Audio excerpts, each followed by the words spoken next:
I'm Amanda Williamson, and I am a lecturer in innovation and strategy at the Waikato Management School at Te Wharewaranga o Waikato at the University of Waikato. So I'm using the amazing AI techniques that you're all developing, and I'm applying it in my research. And this is something that's not often done in my area, so it's been really exciting to do, and it's involved a lot of fantastic collaborations. And today I'm presenting some work in progress regarding one of those exciting topics, which is using AI to examine changes in perception, which I think is so amazing.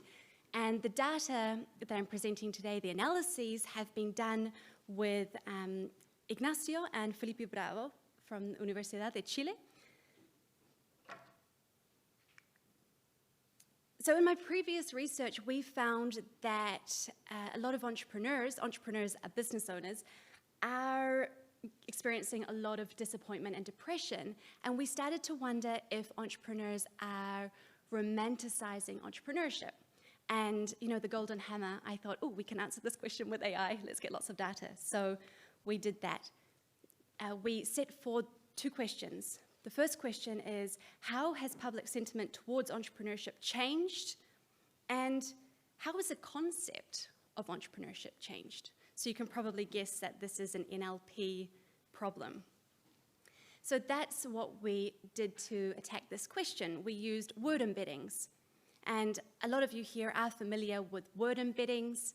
It treats words, it puts words in a vector space, and how close those words are to each other gives us some insight about meaning of words. You know, words are you can tell a word by the company it keeps, is the general idea.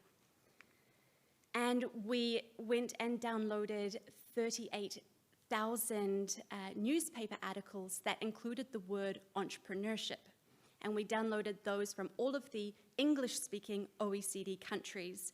And we used the newspapers with the most circulation, so the data set is fantastic, really exciting there. And then to analyze the data, we used Word2Vec, and then we did sentiment analysis using the Min-Q-Hu and Bing-Lu lexicons. So what did we find? Let's get to some interesting things. So I thought that people were romanticizing entrepreneurship, and I was wrong. We're not romanticizing entrepreneurship. So you can see that the sentiment related to entrepreneurship, positive is up and negative is down, or less positive is down, is we're not getting more positive, but we are getting less negative. So that's kind of hard to understand, but it suggests that as there are economic shocks that happen, we don't talk about entrepreneurship in the same negative way that we once did in the newspaper articles. The second question is, how has entrepreneurship changed over time? And this is where I think the real power of word embeddings come in.